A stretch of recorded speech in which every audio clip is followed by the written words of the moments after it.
Hello friends, இந்த வீடியோவில் ரொம்ப கலர்ஃபுல்லான ரொம்பவே சுவையான குங்குமப்பூ சாதம் எப்படி பண்ணுறதுன்னு பார்க்க போகிறோம்.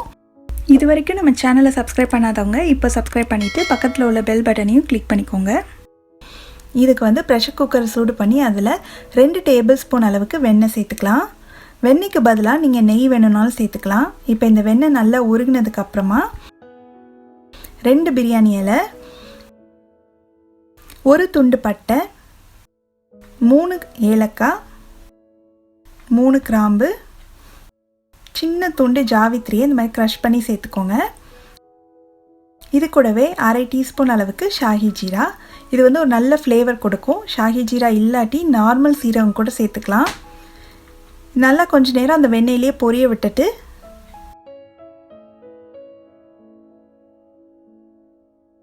அரிசி சேர்க்க போகிறேன்.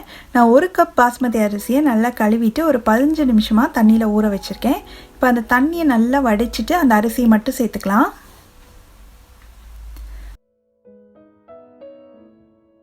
அடுத்து குங்குமப்பூ சேர்க்கணும். இது குங்குமப்பூ சாதம்ன்றதுனால குங்குமப்பூ கொஞ்சம் அதிகமாக சேர்த்தோம்னா தான் அதோட ஃப்ளேவர் அந்த சாதத்தில் இறங்கி சாப்பிட்றதுக்கு நல்லாயிருக்கும். நான் இந்த அளவு எடுத்திருக்கேன். இதை அப்படியே சேர்க்காம 2 கைக்கு நடுவில் வச்சு இப்படி க்ரஷ் பண்ணி சேர்த்திங்கன்னா இன்னுமே நல்லா அதோட ஃப்ளேவர் இறங்கும்.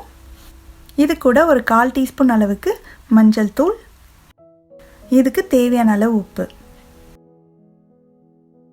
இது எல்லாத்தையும் சேர்த்து 1 நிமிஷம் நல்லா அதை வதக்கிக்கலாம்.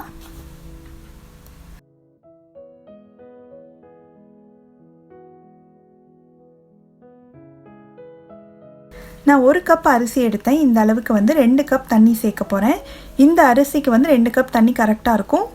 ஒரு சில பாஸ்மதி அரிசிக்கு 1.5 கப் கூட போதுமானதாக இருக்கும். ஸோ நீங்கள் எடுக்கிற அரிசியை பொறுத்து தண்ணியோட அளவை கரெக்ட் பண்ணி சேர்த்துக்கோங்க. இப்போ இது நல்லா கலந்து விட்டுட்டு இது நல்லா கொதி வர வரைக்கும் இருக்கட்டும்.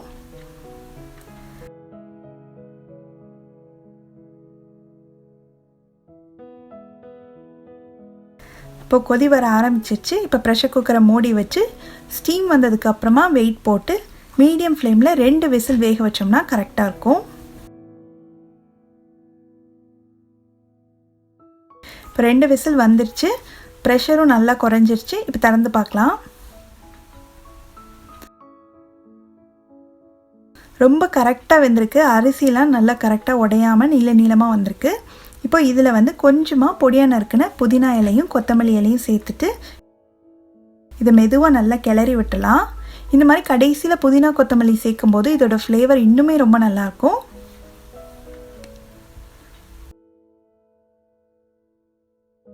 இதோட வாசனையும் இதோட கலருமே ரொம்ப சூப்பராக இருக்குது. இதுக்கு நீங்கள் ஏதாவது kurma, vegetable kurma, chicken kurma, mutton kurma, இல்லை எக் குருமா, பன்னீர் கிரேவி, இதெல்லாமே சாப்பிட்றதுக்கு ரொம்ப நல்லாயிருக்கும்.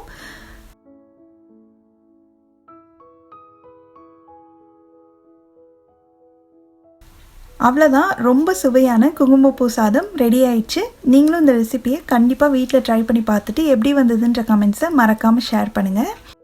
தேங்க்யூ.